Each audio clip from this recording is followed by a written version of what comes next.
এই সময় যদি আমরা কিছু সংস্কার করতে না পারি তাহলে আর কখনো করা যাবে না।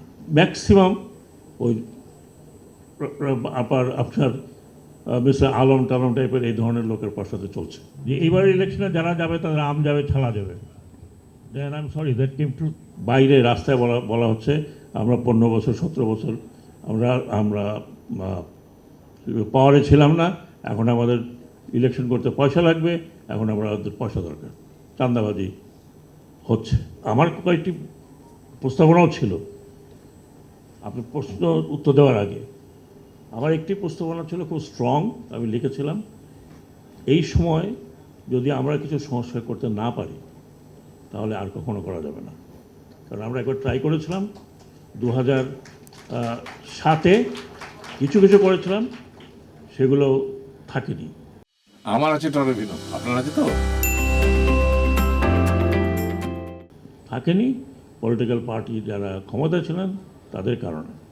আর এখন যদি করা না যায়, এখন যদি আমরা সংবিধানের দোহাই দেই, আমরা অন্যান্য আইনের দোহাই দিই, যদি না করতে পারি তাহলে আমি ব্যক্তিগতভাবে মনে করি যে আমরা এই 2000 রক্ত দিয়ে যারা শহীদ হয়েছে তাদের প্রতি একটা অন্যায় করব।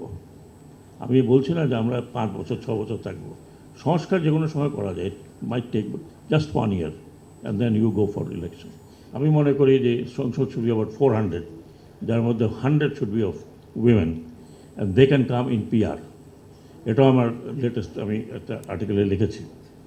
দ্বিকক্ষ অবশ্যই এটা হতেই হবে বাংলাদেশে। দ্বিকক্ষ যদি হয় তাহলে আমি মনে করি সেই জায়গাতে বিভিন্ন রকমের মানুষ আসবে এবং তারা আমার মনে হয় যে একটা গাইডলাইন তৈরি করতে পারে ডিউরিং ইলেকশন। সেখানে হয়তো তত্ত্বাবধায়ক সরকার আলাদা করে প্রয়োজন হবে না, তাদের মধ্যে দিয়েই হতে পারে।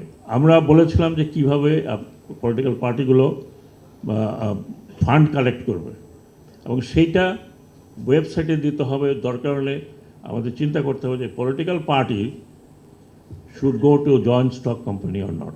বহু দেশে আছে যেখানে পলিটিক্যাল পার্টি জয়েন্ট স্টক কোম্পানিতে যায় ও পাবলিকের থেকে পয়সা নেওয়ার জন্য। How the political party would run. এখন political party, sorry to say, এখানে বড় বড় পলিটিশিয়ানরা আছেন, ম্যাক্সিমাম ওই আপনার মিস্টার আলম টালম টাইপের এই ধরনের লোকের পশ্চাতে চলছে। এবং এখনও আমি যতটুকু জানি যে বাইরে রাস্তায় বলা হচ্ছে আমরা 15 বছর 17 বছর আমরা পাওয়ারে ছিলাম না, এখন আমাদের ইলেকশন করতে পয়সা লাগবে, এখন আমাদের পয়সা দরকার, চাঁদাবাজি হচ্ছে। দের নো ডিনায়াল অফ ইট।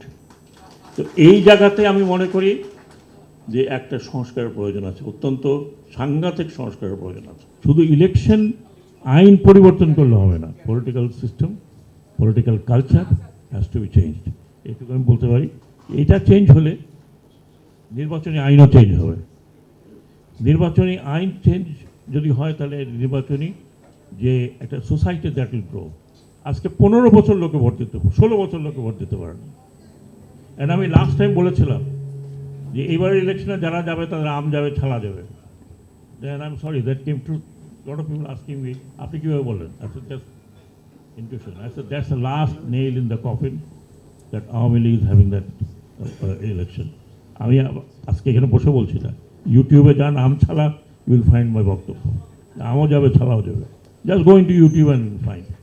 কাজে আম যাক ছালা যাক আমরা চাই না, আমরা চাই একটা স্থিতিশীল this country and we are going through a big challenge. আর আপনারা যারা আসবেন তারাও কিন্তু they will go through big challenge, very big challenge. It challenge not only internal, the biggest challenge is coming from external sources. টরেভিনোর পরিশোধিত পানি বুয়েট পরীক্ষিত, যা জাপানের নাম্বার 1 ব্র্যান্ড, 40টি দেশের 30 কোটিরও বেশি মানুষের আস্থার প্রতীক। পানির ডাক্তার টরেভিনো।